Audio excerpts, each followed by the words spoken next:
गांव बनमंदोरी के डिंग साइड ओलावृष्टि से फसलों को हुआ भारी नुकसान। गांव बनमंदोरी में डिंग साइड सोमवार को 150 से 200 एकड़ क्षेत्र में ओलावृष्टि अधिक हुई है। मंगलवार को इसकी जानकारी मिली, जिससे किसानों की पकने के करीब आई सरसों व गेहूं की फसलों को भारी नुकसान हुआ है।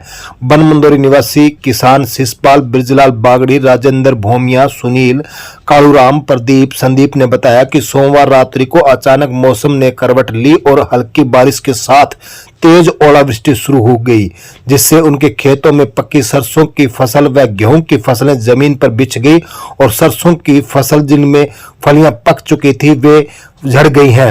उन्होंने इसके बारे में जानकारी देते हुए बताया कि इस क्षेत्र में करीब 150 से 200 एकड़ में ओलावृष्टि से फसलों को नुकसान हुआ है। क्या कहा किसानों ने, सुने उन्हीं की जुबानी। सोमवार शाम को यहाँ जिस तरह से मौसम खराब हुआ और यहाँ पर ओलावृष्टि हुई, उसके बाद यहाँ की जो सूचना हमें मिली वह देखने लायक यह है कि दृश्य है कि ये किसान की जो फसलें हैं इस तरह से जमीन पर लेट गई हैं। और यहाँ पर गांव बनमंदोरी से कुछ किसान हमारे साथ हैं। ब्रिजलाल बागड़ी जी बताएंगे। सर, आपका गांव बनमंदोरी है, आप बताइए सर, क्या किस टाइम ये मौसम खराब हुआ और क्या स्थिति? शाम को लगभग 7:30 बजे एकदम अचानक मौसम में परिवर्तन हुआ जी, और मौसम बदलते स्टार्टिंग में ही बड़े बड़े ओले आए और यहाँ ओले जो है लगभग 2-2, 3-3 इंच जो है ओले इसके अंदर फसलों के अंदर चढ़ गए थे जी। और इतना बुरा हाल हुआ है कि सरसों और गेहूं का अभी तक तो गेहूं के अंदर पूरी बालियां भी नहीं आई, और उस टाइम भी ये दृश्य आ गया, तो इसमें अब बाली आने का भी कोई मतलब चांस नहीं है। यानी 100% इसके अंदर फसलों का नुकसान हो गया। हम जमींदारों का तो ना ही तो इसका अभी तक वो बीमा हुआ था, नए पोर्टल पे चढ़ी थी, अब क्या करें, कहाँ जाएं? जमींदारी की जो है वो दोहरी मार पड़ी है जी। सर, आपका क्या नाम है? शिषपाल। शिषपाल जी, क्या कहना चाहेंगे? अभी तो क्या कहना है जी, कुदरत की मार है, इससे कैसे बच सकते हैं? नुकसान तो बहुत ज्यादा है जी। अभी हमारे गेहूं भी सारा गिर गया है, सरसों है वो भी झड़का दी है, टूटी हुई है जी। तो लगभग। सर, आपका क्या नाम है? राजेंद्र जी, कितना नुकसान है? घना ही नुकसान है। किस किस फसल को? कणक और सरसों। कणक और सरसों का। अच्छा अच्छा। क्या नाम बेटा? कालूराम है जी। कालूराम जी। आपका नाम? सुनील कुमार। सुनील कुमार। किस तरह से कुदरत ने कहर बरपाया किसान की फसल पर, यह दृश्य हम आपको दिखा रहे हैं। यह दृश्य भट्टूखंड के गांव बनमंदोरी का है, जहां सरसों की फसल आपको दिखाई दे रही होगी। यह फसल के कुछ पौधे खड़े तो जरूर नजर आ रहे हैं, लेकिन इसके ऊपर जो फाल के रूप में फलियां लगी हुई थी वह पूर्ण रूप से झड़ गई हैं। इस तरह से किसान की जो फसल पककर तैयार थी वह पानी में बह गई, कह रहे हैं, क्योंकि किसान के अरमानों पर कुदरत ने यहाँ कहर बरसाते हुए उसके अरमानों पर पानी फेर दिया है। क्या नाम है सर आपका? प्रदीप है जी। प्रदीप जी, क्या कहना चाहेंगे? क्योंकि देखो जी, सारा रोड में झटके मार जाओ जी। ये कब की घटना है? या जी रात की। कितने गोले आ गए? घोड़ा फुलाया जी। फुलाए थे। अच्छा। ये प्रदीप जी ने बताया कि यहाँ ओलावृष्टि काफी भयंकर हुई थी और उसके बाद यहाँ यह स्थिति है। यह देखिए किस तरह से किसान की फसल, जो सरसों की फसल है, बिल्कुल पककर तैयार थी और फलियां अब बिल्कुल खाली है। इस तरह के हालात यहाँ गांव बनमंदोरी में नजर आ रहे हैं। ये किसान हमारे साथ, ये भी आपके हाथ में लिए हुए हैं, आप दिखा भी रहे थे जी। नीचे ये देखिए जमीन पर भी यह इस तरह के हालात हो गए। फसल जो है झड़कर जमीन पर बिछ गई है और किसान के जो पूर्ण रूप से इस तरह का नुकसान यहाँ देखने को मिला है। यह दृश्य बार बार जो हम आपको दिखा रहे हैं बनमंदोरी का है।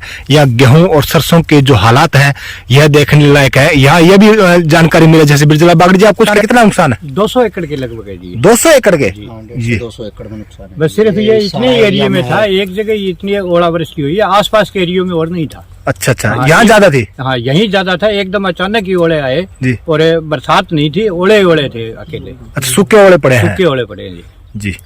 तो यहाँ जिस तरह से ये बता रहे हैं कि ये करीब 150 से 200 एकड़ जमीन पर यहाँ काफी नुकसान पहुंचा है। जो फसलें थी उनमें भारी नुकसान पहुंचा जी। मैं खेत में मौके पे था, कि मैं खेत में डानी बना के रहता हूँ। मैं पशुओं को बांधने के लिए उनको बचाने की कोशिश कर रहा था। पशु भी जो है अपने खूंटे पड़ा के अंदर मकान के अंदर घुस गए थे, इतने ओले थे, यानी पशुओं से भी सहन नहीं हो पाए जी। गांव बोदेवाली में कार की चपेट में आने से एक लड़की हुई घायल, मामला दर्ज। गांव बोदेवाली में मेहुवाड़ा रोड पर एक लड़की कार की चपेट में आ गई। मंगलवार को मिली जानकारी अनुसार घायल विधि की मां मनीषा निवासी बोदेवाली के बयान के आधार पर पुलिस ने अज्ञात कार चालक के खिलाफ मामला दर्ज किया है। मनीषा ने बताया कि उसकी पुत्री विधि अपनी दादी के साथ खेत गई थी, तभी कार चालक ने लापरवाही कार चलाते हुए गांव बोदेवाड़ी से मेवाड़ा रोड पर विधि को टक्कर दे मारी और वह घायल हो गई। पुलिस ने मामला दर्ज कर जांच शुरू कर दी है। व्यापार मंडल रतिया की शिव मंदिर में बैठक हुई आयोजित। रतिया अनाज मंडी स्थित शिव मंदिर में मंगलवार को व्यापार मंडल की बैठक आयोजित हुई, जिसकी अध्यक्षता व्यापार मंडल के प्रधान राकेश कंबोज व राजू लाले ने की। बैठक का संचालन महासचिव कृष्ण तनेजा द्वारा किया गया। बैठक में प्रधान राकेश कंबोज व राजू ने अपना कार्यकाल पूरा होने पर इस्तीफा दिया। इसके बाद व्यापार मंडल का नया प्रधान व कार्यकारिणी को बनाने पर चर्चा की गई, जिसमें प्रधान, उप प्रधान, महासचिव और कोषाध्यक्ष सहित 4 पदों पर 11 मार्च को चुनाव कराने का निर्णय लिया गया। चुनाव के लिए नियमानुसार नामांकन प्रक्रिया के लिए गठित कमेटी में राकेश कंबोज, राजू लाली, कृष्ण तनेजा व सोनू जिंदल को शामिल किया गया है। उक्त कमेटी सदस्य सभी 4 पदों के उम्मीदवारों के नामांकन को भरवाएंगे। वहीं चुनाव संपन्न करवाने को लेकर अलग से चुनाव कमेटी बनाई जाएगी। बैठक में बताया गया कि नामांकन आज से 23 फरवरी तक भरे जाएंगे और 24 फरवरी को नामांकन पत्रों की जांच होगी तथा 25 फरवरी को नामांकन वापसी की अंतिम तिथि होगी तथा 11 मार्च को चुनाव करवाए जाएंगे। मुआवजे की मांग को लेकर भारतीय किसान यूनियन एकता उग्रहा के सदस्यों ने रतिया में एसडीएम कार्यालय के समक्ष किया प्रदर्शन।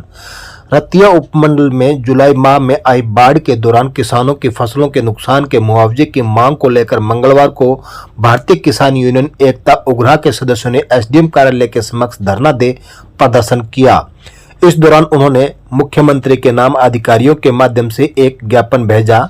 साथ ही यूनियन ने फैसला लिया कि मुआवजे की मांग को लेकर अगर उनका समाधान नहीं हुआ तो 27 फरवरी को वे विधायक लक्ष्मण नापा के घर का घेराव भी किया करेंगे।